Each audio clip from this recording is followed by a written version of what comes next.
अच्छा, अब ये भागवत क्या है भैया? भागवत है भगवान का वांगमय विग्रह। क्या है? अच्छा, विग्रह जानते हो?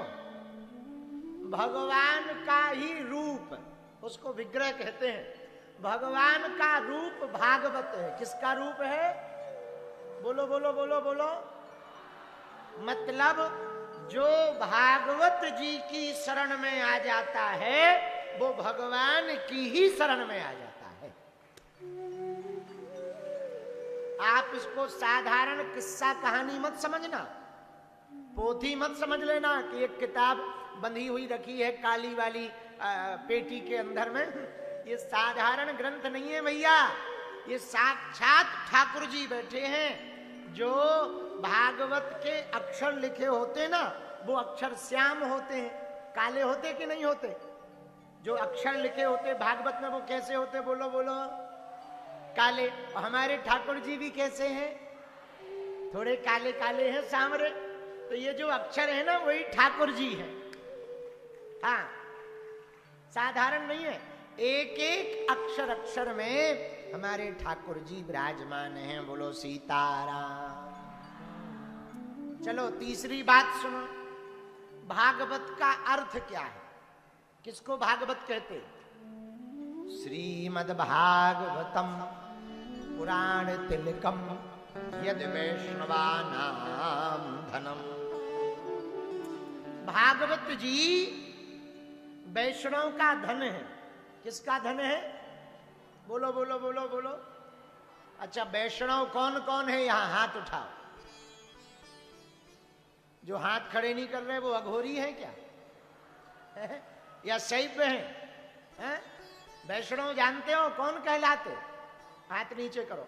वैष्णव का मतलब है जो ठाकुर जी को मानता हो, राम या कृष्ण को मानता हो, कंठी माला धारण करता हो, शिखा रखता हो, मस्तक पर तिलक लगाता हो, और जो वैष्णव परंपरा से दीक्षा लिए हुए हो, उसको वैष्णव कहा जाता है। जिसकी उपास्य देवी श्री राधा रानी और तुलसी रानी, रज रानी और ब्रज रानी, जिनकी उपासना के प्रमुख केंद्र होते हैं, उनको वैष्णव कहा जाता है। अब समझ गए? अब बताओ कौन कौन वैष्णव है? किसके किसके घर पर तुलसी जी है? हाँ, होना ही चाहिए। आजकल बड़ा उल्टा जमाना आ गया, गार्डन मिलेगा पर तुलसी जी नहीं मिलेगी। कौन कौन तुलसी माता की सेवा करते? तो अब देखो, आप वैष्णव हो गए। क्या हो गए? वैष्णव हो गए। पूछो क्या हो गए? थे ही वैष्णव, हो क्या गए? हलुआ। आप थे ही वैष्णव। अब वैष्णव का धन क्या? वैष्णवानाम धनम श्रीमद् भागवतम पुराण तिलकम यद वैष्णवानाम धनम। भैया 18 पुराणों में पुराणों का जो तिलक है वो भागवत है, और वैष्णव जो हैं उनकी यदि कोई संपत्ति है तो वो भागवत महाराज हैं, भागवत महारानी है? वैष्णव की संपत्ति भी भागवत महारानी है। बोलो सीताराम। हम लोग जब कथा कहते हैं तो हम लोग नारद जी के भक्ति के प्रसंग को गाते हुए नारद जी को सनकादिक ऋषि क्या कहते? संतों का धन क्या है? हमारो धन राधा श्री राधा श्री राधा। गाइए।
वाले भी दोनों हाथ उठाकर मांग लो।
श्रीमद् भागवत कथा वैष्णव का धन है। किसका धन है?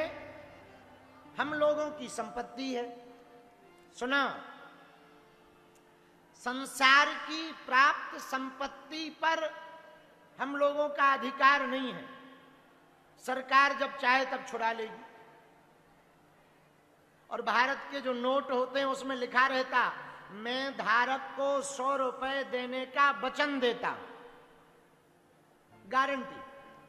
अच्छा, वो गारंटी वापस ले लें तो 100 रुपया गायब है।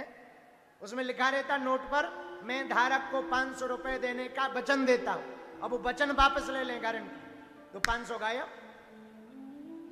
गारंटी है, पैसा थोड़ी है, कागज ही है, लेकिन कागज में वो वचन लिखा क्या, मैं धारक को 200 रुपया देने का वचन देता हूं और हस्ताक्षर गवर्नर। अब वो गारंटी वापस ले ले तो कागज है, कोई काम के नहीं। पहले देखो हजार हजार के लाल लाल नोट क्या चलते थे, लोग छुपा के रखते थे, अब मिल जाए पड़ा रहने दो, गारंटी खत्म हो गई, नोट वही है, खेल खत्म हो गया। तो संसार की संपत्ति पर हमारा अधिकार नहीं है। पुत्र कहते हमारा अधिकार, बेटियां कहती हमारा अधिकार, समाज कहता हमारा अधिकार, संसार के लोग कहते हमारा अधिकार, सरकार कहती हमारा अधिकार। कब किसका हो जाए कोई ठिकाना है नहीं है। पर भैया असली संपत्ति भगवान का नाम है, इस संपत्ति पर ही हम लोगों का अधिकार है।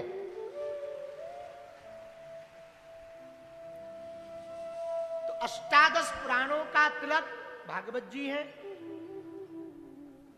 वैष्णव का धन भागवत जी है, मुक्ति का ग्रंथ भागवत जी है, भुक्ति का ग्रंथ भागवत जी है, संतों का ग्रंथ भागवत जी है, भक्तों का ग्रंथ भागवत जी है, और भक्ति का ग्रंथ भी भागवत जी है।